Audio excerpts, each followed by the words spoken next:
Ici, c'est M. Sianou Germain Maoui. Je suis électricien bâtiment de formation et technicien en énergie renouvelable photovoltaïque, communément appelé panneau solaire. Je suis aussi formateur dans un centre de métier de l'État à Pau. Je suis aussi le directeur du centre Sianou Gloire-à-Dieu, situé dans la commune d'Apro-Misérité, une année dans la commune de Ouida, précisément sur la voie de Pau-Tori. Il faut vous le dire, le système solaire aujourd'hui est incontournable, mais il va falloir qu'il faut des techniciens adéquats, bien formés. Sinon, pour ceux-là qui maîtrisent le système solaire, l'installation, un bon dimensionnement, le panneau solaire, c'est un système qui nous aidera plus à avoir d'énergie. À tout endroit où le besoin se fera sentir, c'est rentable. Je ne saurais vous dire que une différence entre les panneaux solaires, il faut vous dire, ça dépend de ce que veut l'intéressé ou bien le client. Et toutes ces choses sont faites à partir d'un dimensionnement du besoin du client. Et il est vrai qu'il y a aussi des qualités des panneaux, bien de nos matériels. Qu'est-ce que nous pouvons dire dans les risques du panneau solaire? Tout d'abord, il faut un bon technicien solaire pour pouvoir vous installer vos systèmes solaires. Les risques que nous courons, c'est quoi? S'il y a un mauvais dimensionnement du système solaire, vous allez voir que votre truc ne va pas marcher. Les gens critiquent aujourd'hui que le système solaire ne marche pas.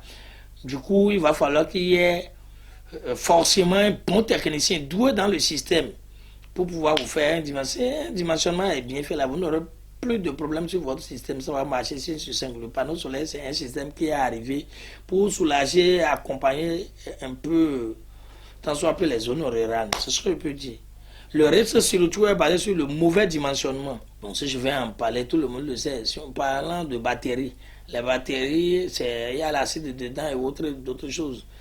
Il faut dire que si on va en parler de choses toxiques, c'est au niveau de la batterie, celle que moi je peux dire quelque chose, qu'il y a quelque chose de toxique là. Sinon, à part ça, là, je ne peux pas en parler sur les autres matériels, qu'il y a des choses toxiques. Oui, tout à fait normal. Le panneau solaire, c'est comme les énergies aussi conventionnelles, comme le courant de la SBE.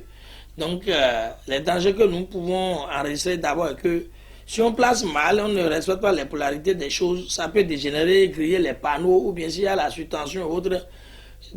C'est pour cela que je parlais de mauvais dimensionnement. Et aussi, si ce n'est pas un bon technicien, il place mal les choses, ça peut griller les panneaux. Nous voyons des panneaux qui se fument et des fils grillés aussi. Beaucoup de choses, ça peut bomber aussi des batteries.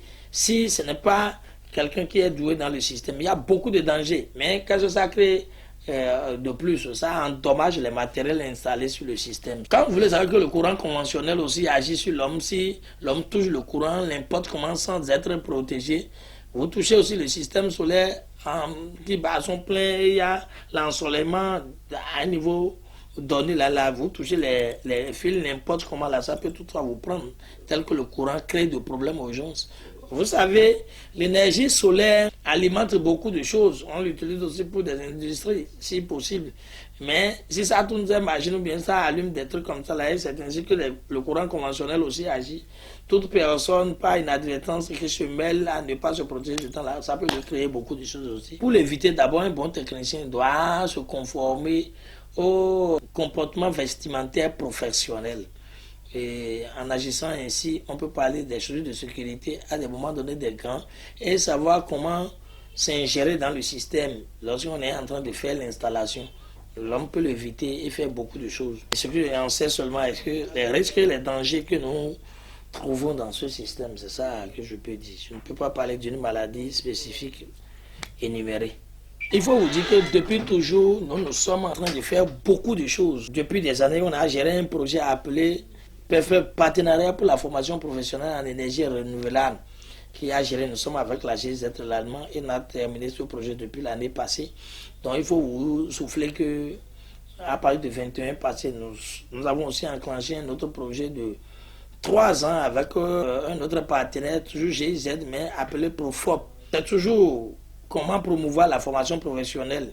Et nous sommes avec les Allemands toujours. Donc ce projet vient de démarrer et nous allons enclencher ce processus bientôt avec eux. Nous avons aussi d'autres partenaires en cours qui viendront nous appuyer pour éradiquer un peu le chômage à l'aide du système solaire et la formation professionnelle. Simplement, moi, je lance un défi à toute autre personne, surtout les jeunes déscolarisés et aussi les étudiants qui s'attachent seulement aujourd'hui à l'étude longue et autres, à la littérature, de faire un peu recours à la formation professionnelle. Donc, je dis à tous nos jeunes et tous les parents et tous les administratifs et les gouvernants aussi, tels qu'ils ont déjà commencé, je remercie les chefs de l'État, à plus s'investir dans la formation professionnelle. Sinon, sans ça, aujourd'hui, notre développement et la croissance de notre économique baissent aujourd'hui.